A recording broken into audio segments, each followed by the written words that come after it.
بسم اللہ الرحمن الرحیم الصلاۃ والسلام علیک یا سیدی یا رسول اللہ وعلی آلک و اصحابک یا سیدی یا حبیب اللہ وبالوالدین احسانا۔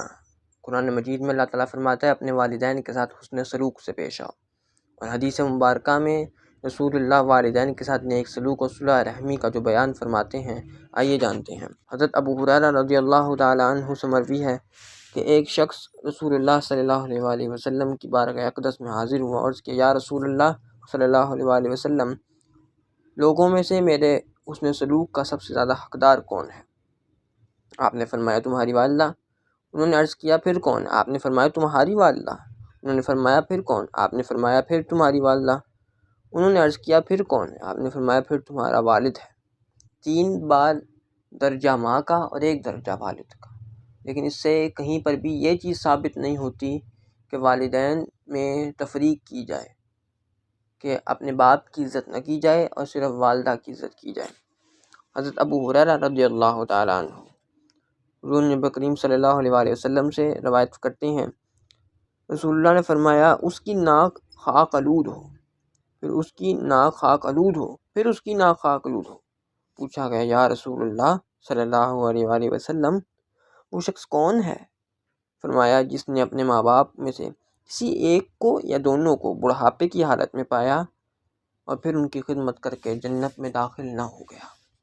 یعنی اگر جنت میں داخلہ چاہتے ہو، یہ عبادات، نماز، روزہ، زکوٰۃ، حج، صدقہ و خیرات، یہ اللہ رب العزت کی طرف سے یہ اللہ تعالیٰ کی عبادت ہے، یہ وہ حقوق اللہ ہیں جو اللہ تعالیٰ معاف بھی کر دے گا، لیکن والدین کے ساتھ حسن سلوک رسول اللہ نے فرمایا کہ یہ تمہیں جنت میں لے جائے گا۔ حضرت عبداللہ بن عمر رضی اللہ تعالیٰ عنہ سے مروی ہے کہ ایک شخص نے حضور نبی کریم صلی اللہ علیہ وآلہ وسلم کی خدمت میں حاضر ہو کر عرض کیا یا رسول اللہ صلی اللہ علیہ وآلہ وسلم، میں اجر و ثواب کے لیے آپ سے جہاد و ہجرت کی بیعت کرنا چاہتا ہوں۔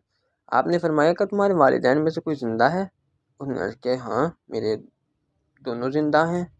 آپ نے فرمایا کیا تو اللہ تعالیٰ سے اجر و ثواب چاہتا ہے؟ اس نے عرض کیا جی ہاں۔ آپ نے فرمایا اپنے والدین کے پاس جا اور ان سے اچھا سلوک کر۔ جہاد ایک ایسا عمل ہے کہ جس کی فضیلت قرآن مجید میں متعدد آیات میں بیان ہوئی ہے، لیکن رسول اللہ نے فرمایا کہ تیرے والدین اگر زندہ ہیں ان کے ساتھ حسن سلوک کر، یہ جہاد کرنے سے بھی زیادہ افضل عمل ہے۔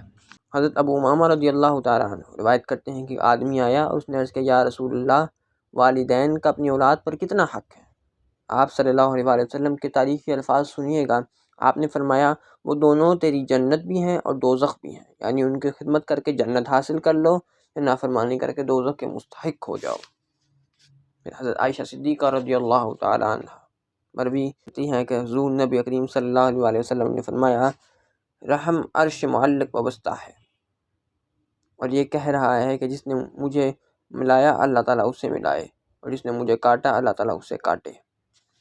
حضرت ابن عمر رضی اللہ تعالیٰ عنہ روایت کرتے ہیں کہ رسول اللہ صلی اللہ علیہ وآلہ وسلم نے فرمایا سب سے بڑی نیکی یہ ہے کہ کوئی شخص اپنے والد کے دوستوں سے نیکی کرے، اور ایک میں ہے کہ جو شخص اپنے ماں باپ کے وفات پا جانے کے بعد ان کے دوستوں کے ساتھ نیکی کرے، یہ بڑی نیکی ہے۔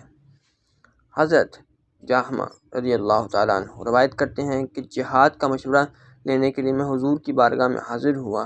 حضور نے فرمایا کہ تمہارے والدین میں سے کوئی زندہ ہے؟ میں نے عرض کیا جی ہاں زندہ ہیں۔ آپ نے فرمایا انہی کے ساتھ رہو کہ جنت ان کے پاؤں تلے ہے۔ اللہ تعالیٰ ہمیں صحیح معنوں میں اپنے والدین کا ادب و احترام کرنا نصیب فرمائے۔